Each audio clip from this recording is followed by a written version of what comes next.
The Ghostface mask went triple platinum in the hood, but was Scream 6 any good?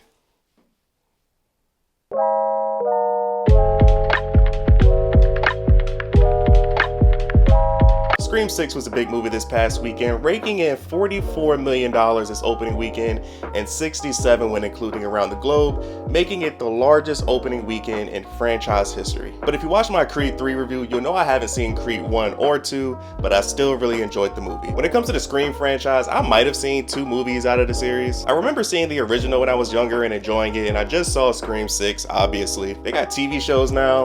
I don't care that much. I did see Scary Movie though. Nothing. Just chillin'. Killing. It annoys me when I say that and people don't get the reference. So going into this movie, I completely turned my brain off. I don't care about backstory. I don't expect this movie to compete at the Oscars. Does this entertain me? Hell no. Bro, this movie was so bad, but I'm gonna start with the good stuff because I feel like that's nicer. Movie starts, opening scene, amazing. I'm not gonna spoil it, but somebody dies in the first 5 minutes of the movie just to get things going. The way they built the opening scene up was classic slasher film, even though the logic behind it was pretty stupid. I thought it was a parody movie inside the movie, but nope, it was supposed to be a legit scene, but whatever. I mean, I still enjoyed it, even though I was a little blown when I found out it was supposed to be a serious moment. The tone they set in the first 5 minutes had me excited to see what they would do with the rest of the film. Jenna Ortega's in this movie. She's one of the main characters, and I thought she did a really good job. Maybe I'm being biased because I'm a fan of hers. I really enjoyed her performance. If she wants to, she's gonna be in Hollywood for a while. I know that's breaking news, next life exclusive. It is weird seeing her be an adult though. Like whenever I think about her and Millie Bobby Brown, I just think about them when they were little kids, and man, I'm getting old. Her character is like, whatever happened in the past is the past. I'm young, I'm in college, I'ma have fun. So I like Jenna Ortega's character, and I also like the character Mindy. I really enjoyed the energy that the actress brought to the performance, even though I had some issues, which I'll address later. Ghostface was so good in this movie.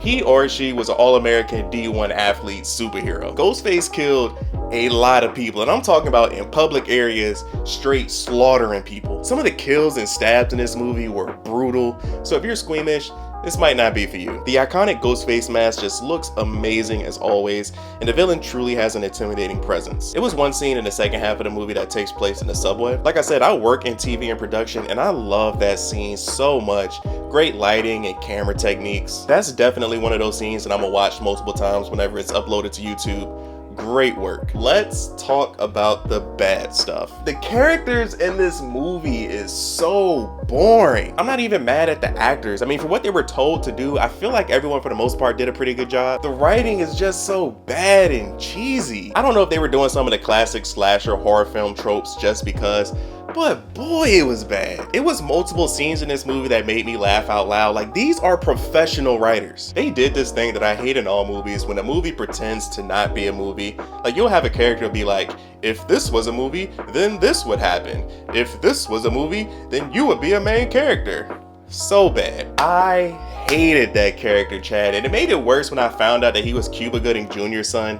So annoying. The actress that played Samantha was fine as hell, but her character, boring. Roommate, boring. Love interest, boring. Hayden Panini is in this movie, and I've always loved her. Save the cheerleader, save the world, but her character was so boring, and I didn't really like her acting here. The logic in this movie makes no sense. Everyone survives in this world. If you get shot, who cares? Stabbed, whatever. If you get shot and stabbed, put a band-aid on it. A character got stabbed like 30 times on camera and survived. It looked like a parody film because the character was talking while they were getting stabbed. This movie was so bad. Like I said earlier, Ghostface in this movie was a D1 athlete, but once they reveal who the character is, some scenes make no sense. Ghostface was throwing people through walls, breaking down doors, punching through glass. Ghostface shot a 12 gauge shotgun with one hand and didn't struggle at all. When you see who's the actual killer in this movie, bro, no way. Minor spoilers, just like most of the movies in this series, there are multiple killers here. I guessed 2 characters at the beginning of the movie, and I got one of them right.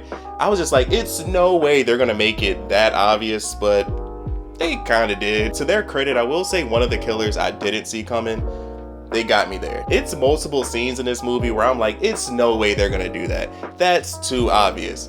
And they do it. Absolutely no bold decisions in this movie. People were getting stabbed like crazy. Like one character got stabbed in the back and was immediately moving like nothing happened. The movie takes place in New York and there's hardly any black people in it. Ghostface better be lucky. Nobody in the friend group knew a drill rapper. The whole movie, you're probably gonna be like, why isn't anyone shooting this guy?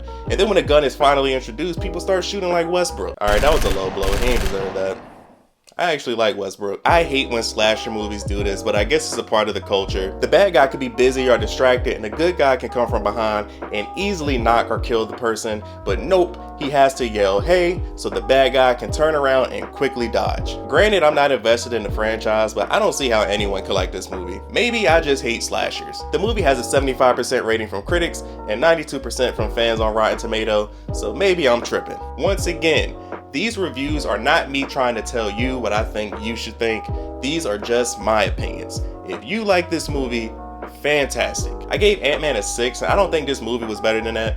So to me, if I had to give it a rating, I'd probably give it a 4. To me, 4 on my scale is below average. This movie had some moments of genius, but between the writing, the logic, and the characters, man. Thank you guys for watching. Netflix just finished releasing their last few episodes of this season of You. I haven't started at all because I was waiting for them to finish so I can binge watch the whole thing. That's probably going to be my review next week. I know Shazam comes out this Friday, but nothing about Shazam looks interesting to me, so don't come here for that review. But thank you guys for watching. Like, subscribe, comment below, let me know your opinions on the movie. Love you guys. Until next time, see you in the next life.